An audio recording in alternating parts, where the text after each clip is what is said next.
Bismillahirrahmanirrahim. Assalamualaikum warahmatullahi wabarakatuh.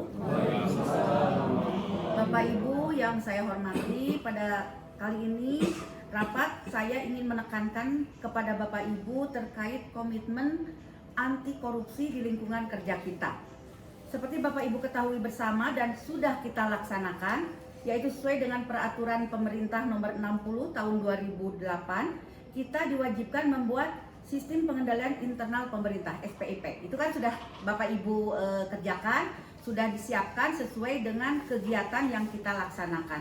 Di mana terdiri dari 5 unsur. Di situ ada lingkungan pengendaliannya, ada penilaian risiko, ada kegiatan pengendalian, ada informasi dan komunikasi, dan ada pemantauan pengendalian internal. Dari kelima unsur tersebut merupakan pengendalian kita dalam melaksanakan kegiatan, terutama kegiatan-kegiatan yang dirasakan memiliki resiko cukup tinggi dan dapat berakibat membawa kita ke ranah hukum, misal korupsi dan lain sebagainya.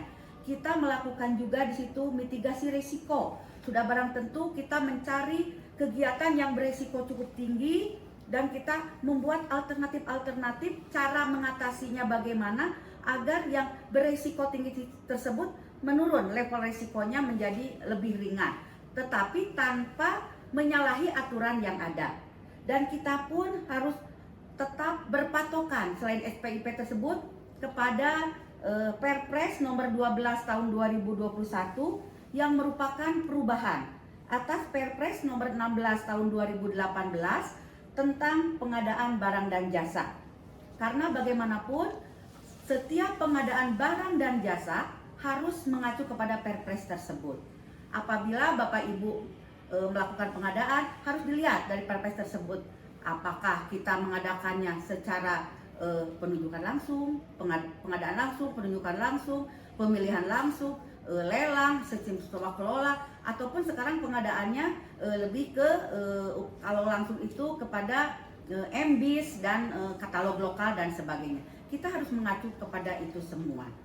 Karena apabila kita sudah mengacu kepada peraturan-peraturan yang kita patuhi dan kita anut tersebut, insya Allah kita akan terselamatkan dari hal-hal yang akan merugikan kita bersama. Dan komitmen kita anti korupsi di sini di lingkungan kerja insya Allah dapat terwujud dengan pegangan teguh kita terkait dengan SPIP dan Perpres pengadaan barang dan jasa. Hal-hal contoh sebagai potensi korupsi dalam organisasi ini, misalkan Bapak Ibu tuh apa sih contohnya?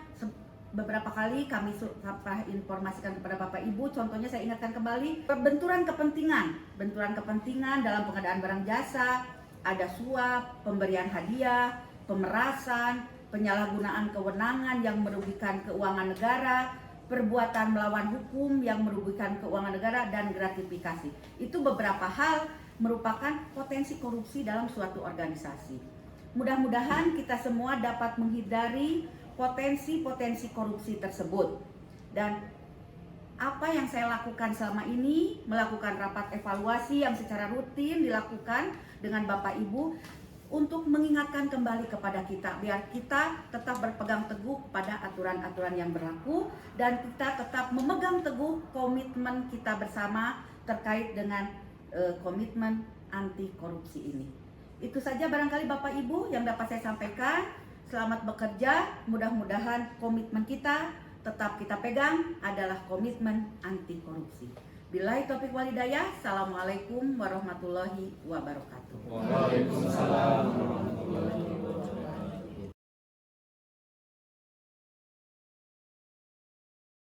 Assalamualaikum warahmatullahi wabarakatuh. Bapak Ibu yang kami hormati, tadi Bu Emma sudah menjelaskan terkait dengan aplikasi sigap untuk cadangan pangan. Nah, pada kesempatan ini kami ingin menyampaikan, mensosialisasikan kepada Bapak Ibu ada satu data pangan di Jawa Barat ini, sehingga memudahkan Bapak Ibu yang apabila dahulu kalau ingin melihat, Bu, Pak, di mana ada stok yang lebih untuk telur misalkan. harus datang jauh-jauh Bapak koordinasi ke kami ke provinsi.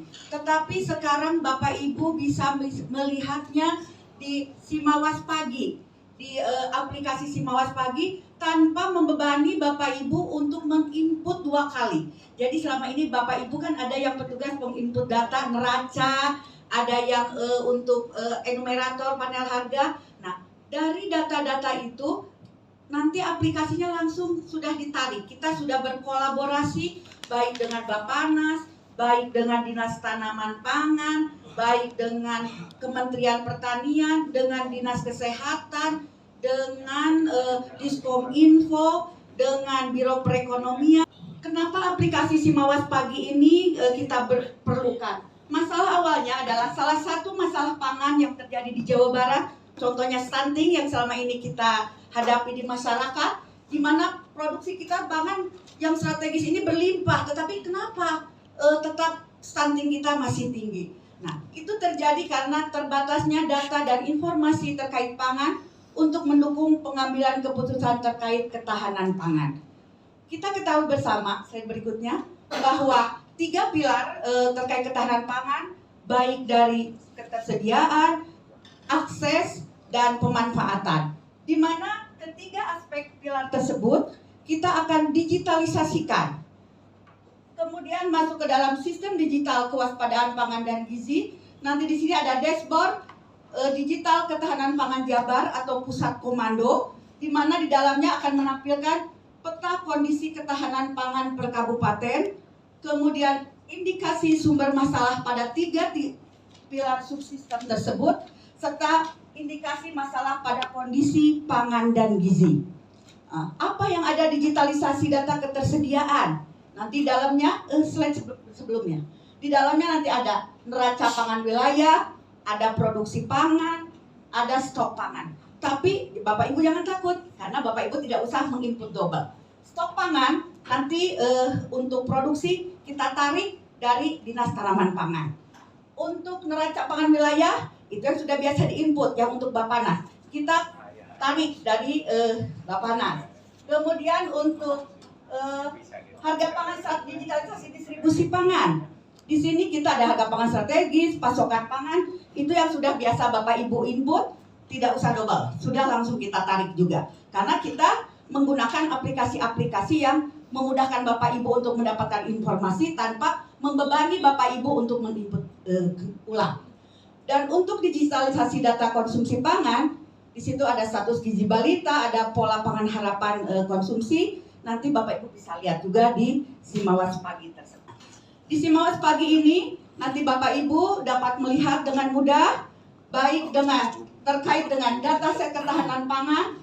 Di situ ada data cadangan pangan, data penyaluran CPPD, data populasi ternak, data produksi peternakan, dan lain sebagainya. Nanti saya kasih contoh cara melihatnya. Kemudian untuk pemantauan harga, di situ ada enumerator smart stock, harga komoditas pangan strategik di tingkat konsumen maupun di tingkat produsen. Kemudian ada neraca pangan wilayah. Di sini yang secara mingguan yang biasa diinput. Kemudian untuk data gizi balita ada berat badan sangat kurang, berat badan kurang, berat badan normal, dan risiko berat badan lebih. Di Simawas Pagi juga ada dashboard eksekutif. Nah, ini salah satu yang mungkin Bapak Ibu bisa manfaatkan untuk informasi kepada pimpinan Bapak Ibu. Di sini ada visualisasi data untuk pengambilan keputusan berdasarkan data. Ini salah satu data set yang ada di Simawas Pagi, Bapak Ibu. Di sini sudah kita berkolaborasi dengan Dinas Desa, ada Dinas Kesehatan, dan lain sebagainya. Jadi kita main sistem tarik data. Tidak mudah itu juga. Harus ada MOU, berita acara, dan sebagainya. Tapi alhamdulillah di Simawas Pagi ini sudah kita laksanakan. Untuk memudahkan Bapak Ibu dalam mengakses aplikasi biar apabila perlu data tidak susah untuk mencarinya. Dan kita juga memudahkan satu data untuk semua. Di sini data set ada terkait data dari DKPP. Kalau kita mau mencari jenis petani berdasarkan laki dan perempuan di desa mana, sudah ada dari DPM desa dan lain sebagainya. Nanti bisa dilihat di data set. Lanjut. Kemudian di dashboard eksekutif. yang sebagai acuan untuk pimpinan, untuk pengambilan keputusan. Nanti bisa dilihat ada di situ di ketersediaannya, di keterjangkauannya, sama di pemanfaatan. Misalkan di situ di ketersediaan sudah hijau, berarti hijau adalah posisi aman.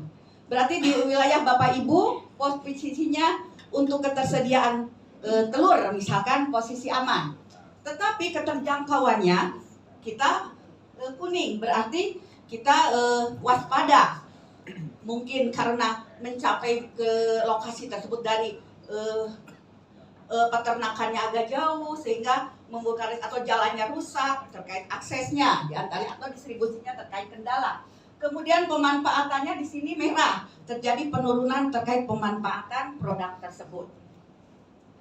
Kemudian selain yang 3 hal tersebut, di dalam Simawas Pagi nanti Bapak Ibu bisa melihat juga ada titik-titik seperti Bapak Ibu lihat di sana, itu di kabupaten mana posisinya aman, di mana posisinya waspada, dan di mana posisinya tidak aman atau kekurangan defisit. Nanti itu akan muncul lambang kabupaten kota Bapak Ibu. Kalau posisinya bagaimana surplus, defisit dan sebagainya. Kemudian lanjut lagi. Nah, dari sana nanti ada pengolahan dan analisa data, di mana dari pengolahan dan analisa data tersebut akan ada kesimpulannya juga. Misalkan di wilayah mana saja di Jawa Barat ini contoh 25 Maret, terdapat 5 kota kabupaten yang memiliki harga di atas harga rata-rata provinsi, dengan kota Sukabumi sebagai kota dengan harga tertinggi. Dan ada 8 kota kabupaten yang harganya di bawah harga rata-rata, dengan Kabupaten Bekasi sebagai kota atau kabupaten dengan harga terendah. Contohnya seperti ini. Terus nanti ada rekomendasinya. Apa rekomendasinya? Pemerintah Jawa Barat akan menggelar gerakan pangan murah untuk kondisi kabupaten kota yang mengalami kenaikan bahan pangan dengan upaya dalam menstabilkan kembali harga pangan di masyarakat. Nah, ini Bapak Ibu bisa membuka simawas.jabar.go.id. Sekarang kita lihat di ketahanan pangan, diklik di atas di ketahanan pangan. Di neraca. Ini angka neraca akses pangan Jawa Barat terakhir diupdate per 9 Agustus. Berarti sekarang karena ini mingguan. Sekarang di tanggal 16 ya? 16. Karena ini mingguan. Di sini Bapak Ibu bisa melihat di neraca, kita lihat untuk bawang merah posisinya untuk Jawa Barat ketersediaannya 4.029 ton dan kebutuhannya 2.920 ton. Saya ulangi, ketersediaannya 4.029 ton, kebutuhan 2.920 ton. Sehingga kita surplus neracanya ada 1.109 ton kita untuk bawang merah secara keseluruhan Jawa Barat. Tetapi kalau kita lihat per kabupaten kota, tolong diklik yang merah. Nah, di kabupaten diklik agak lama yang merah. Nah, di Kabupaten Bandung Barat minggu ke-1 ketersediaan 38 ton, kemudian kebutuhan 478 ton. Sehingga di sini defisit 440 ton. Kemudian kalau kita lihat yang di bawahnya sini. Ya, boleh. Di Kabupaten Bandung ketersediaan 202 ton, kebutuhan 60 ton. Sehingga di situ neracanya ada 142 ton, di situ surplus. Nah, terkait ini Kabupaten Bandung Barat bisa melakukan kerjasama antar daerah dengan Kabupaten Bandung. Hei, Kabupaten Bandung, didinya mah surplus bawang berem, tapi dia kirang sok kurang kita melakukan kerjasama sehingga dari Kabupaten Bandung bisa disalurkan di Kabupaten Bandung Barat yang notabene ketersediaannya kurang di sini. Sekarang kita lihat klik telur misalkan di atas bawang merah di telur. Nah, telur ayam ras. Begitupun juga dengan telur ayam ras, kita lihat yang merah itu di mana Di Kabupaten Garut, telur ayam ras untuk minggu pertama ketersediaannya 216 ton, kemudian kebutuhannya 386 ton, sehingga di sini ada defisit 170 ton. Kita lihat di sini yang hijau, yang dekat aja, yang hijau sebelah sini.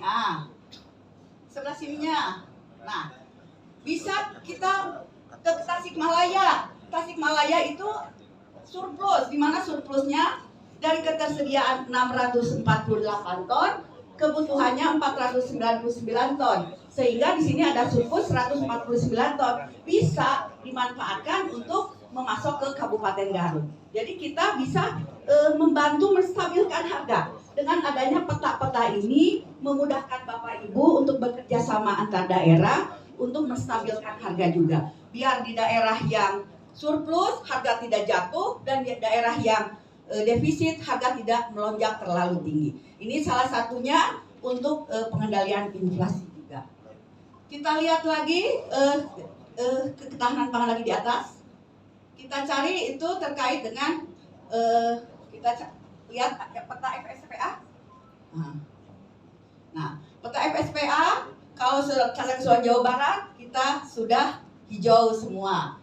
Kita buka lagi yang lain. Nanti bisa dilihat per kabupaten kota juga. PPH, Pola Pangan Harapan. Nah, untuk Pola Pangan Harapan, sini kita pola pangan harapannya rata-rata di sini tidak ada yang sangat rendah, tetapi di sini cukup dan baik untuk kita di Jawa Barat. Untuk skor pola pangan harapannya, Bapak Ibu bisa lihat dari warna sudah bisa menunjukkan lokasi Bapak Ibu termasuk ke dalam pola pangan harapannya yang masuk cukup atau baik. Karena di sini tidak ada yang rendah atau sangat rendah untuk posisi Jawa Barat. Kita buka lagi terkait harga. Nah, harga bisa dilihat Bapak Ibu, kita lihat di harga beras medium saja. Nah, di sini bisa Bapak Ibu lihat di Kabupaten Tasikmalaya harga tertinggi beras medium di Rp12.250. Sedangkan harga rata-ratanya Rp11.222 per kilogram. Harga terendahnya ada di Kabupaten Karawang, Rp10.000 per kilogram. Ini Bapak Ibu bisa dilihat, nanti bisa dipilih kabupaten kotanya dan bagaimana pergerakannya. Kalau harga itu harian bisa terlihatnya. Karena input Bapak Ibu setelah pukul 13 biasanya untuk enumerator tersebut. Jadi sekali lagi Bapak Ibu tidak usah menginput ulang, tapi ini bisa dimanfaatkan oleh Bapak Ibu sebagai layanan kami kepada Bapak Ibu, tidak menyusahkan harus cekasar bahasa Sunda harus ngingking, tapi bisa dari ini sudah dapat terwakili untuk melihat terkait dengan ketahanan pangan di Jawa Barat. Jadi Bapak Ibu, data-data di sini adalah valid. Tidak mungkin data yang dimasukkan tidak valid. Karena kita mengakses antar aplikasi dengan aplikasi, kita harus diuji dulu, diharmonisasi dan lain sebagainya sehingga bisa valid masuk ke aplikasi ini. Semoga apa yang kita lakukan bermanfaat bagi Bapak Ibu dan memudahkan Bapak Ibu dalam pengambilan keputusan. Mudah-mudahan ini bisa menjadi alternatif layanan kami dan memudahkan Bapak Ibu dalam berinteraksi dengan pimpinan. Itu saja. Billahi taufiq wal hidayah. Assalamualaikum warahmatullahi wabarakatuh.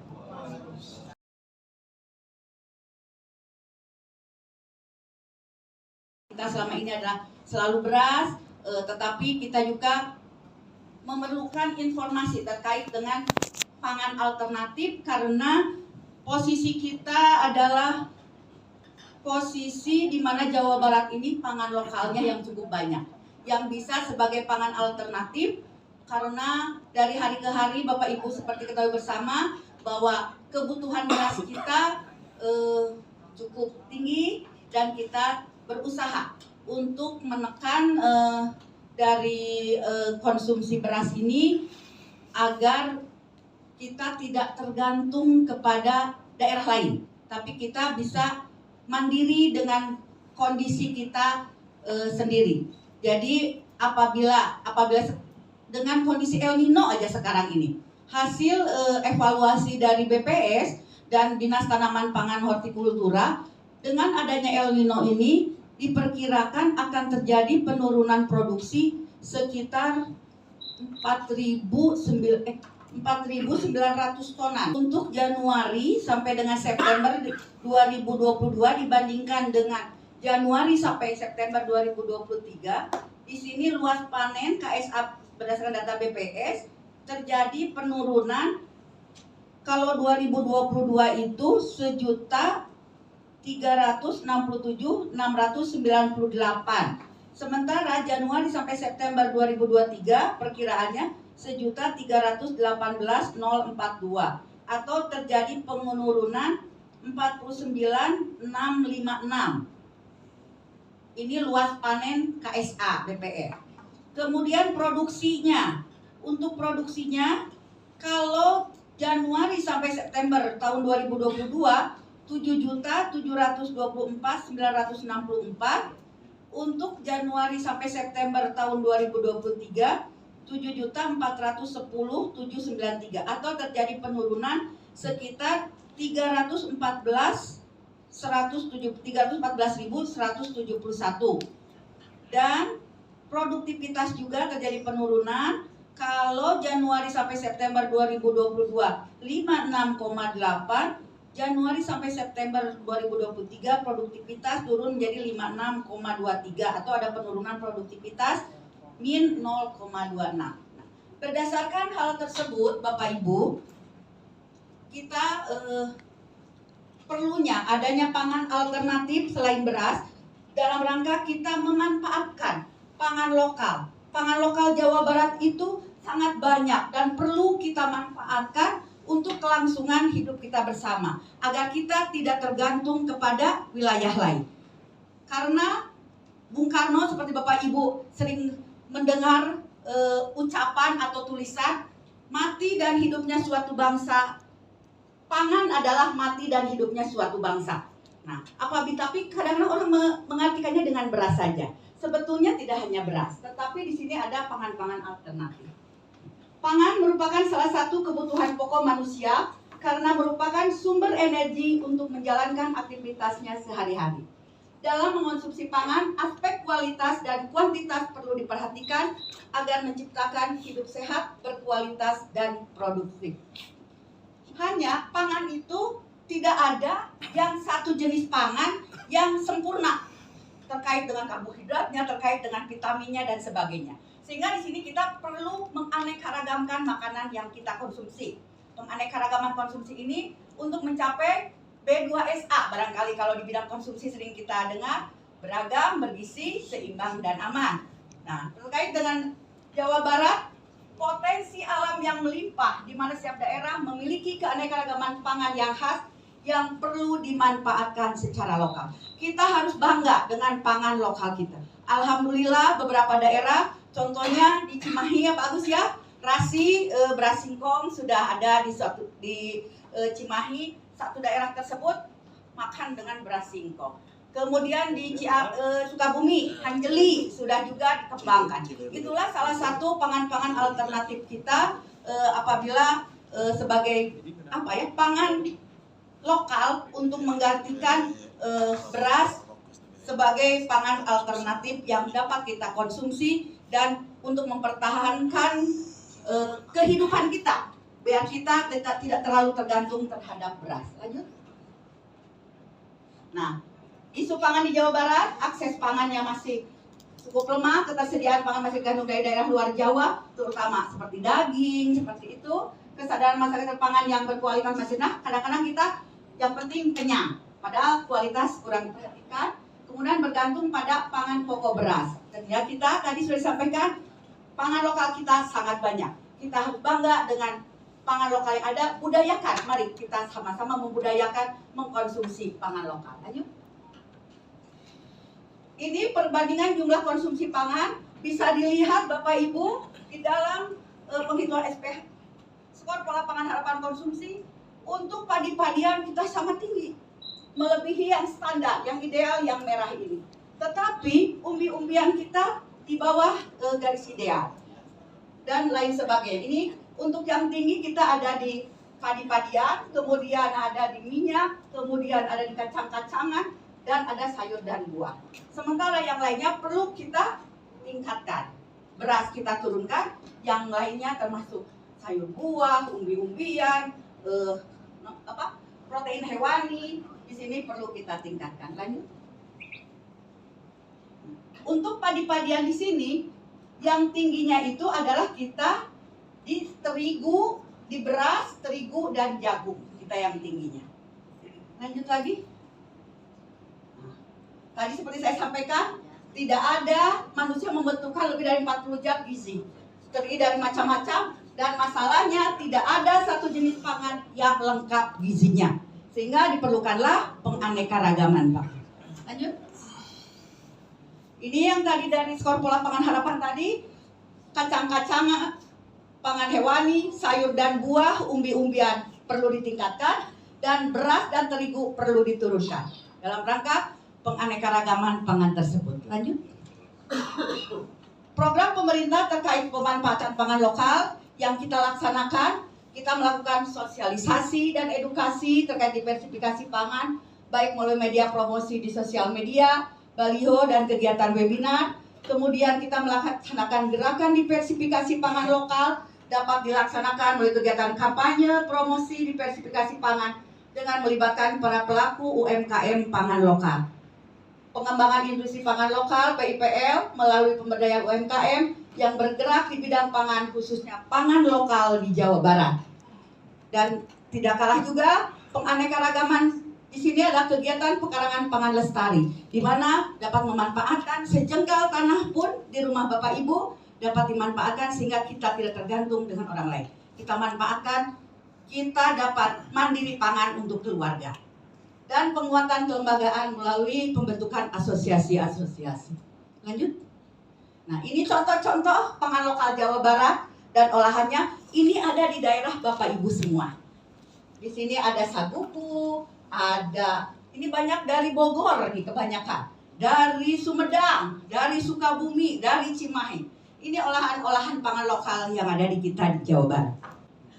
Pangan lokal Jawa Barat ini sangat banyak. Ada ubi kayu, ubi jalar, talas, ganyong, jalamure, garut, hanjeli, sorghum, kentang, jagung, sukun. Cuma masalahnya kita kalau belum nasi teh makan ini juga serasa belum kenyang ya Bapak Ibu ya. Nah itu barangkali yang kita mulai sosialisasikan secara pelan-pelan. Nah produk pangan lokal dari UKM Jawa Barat, nih beras hanjeli seperti ini, tepung ubi jalar, tepung mokaf, kue sarmut, sarang semut teh dari tepung talas. Ini adalah salah satu pemanfaatan pangan lokal Jawa Barat. Sangat banyak pangan lokal Jawa Barat yang bisa manfaatkan sebagai alternatif pangan selain beras. Sehingga kalau kita tidak makan itu nanti mah sudah misalkan sudah makan beras hanjeli, sudah makan rasi misalkan gitu. Tapi itu juga perlu sosialisasi karena kebiasaan kita, mindset kita kalau belum makan nasi teh belum kenyang. Padahal udah makan sampel sabrahiji tapi belum nasi. Nah, itu barangkali mindset itu yang harus kita dirubah mindset seperti itu. Lanjut. Nah, ini tepung hanjeli, beras sorghum, egg roll sorghum, brownies hanjeli, udah banyak yang diolah. Betapa banyak olahan Jawa Barat untuk pangan lokal ini. Lanjut. Terakhir, thank you. Sampai lihat Pak Agus terakhir thank you. Jalan-jalan ke kota Medan. Cakep. Bertemu anak gadis berambut ikal. Cakep. Pada saat ini perlu saya ingatkan, marilah kita mulai konsumsi pangan lokal. Assalamualaikum warahmatullahi wabarakatuh. Bapak Ibu yang kami hormati, seperti tadi yang sudah disampaikan terkait dengan digitalisasi ketahanan pangan, memudahkan Bapak Ibu yang berada di kabupaten kota untuk mengakses ketahanan pangan di daerahnya masing-masing. Jadi Bapak Ibu tidak harus mencari data kemana-mana, tetapi bisa diambil di dalam satu data, Simawes Pagi, dan aksesnya adalah simawaspagi.jabarprov.go.id. Itu adalah salah satu kemudahan pelayanan yang kami berikan kepada Bapak Ibu yang berada di kabupaten kota. Demikian, Assalamualaikum warahmatullahi wabarakatuh.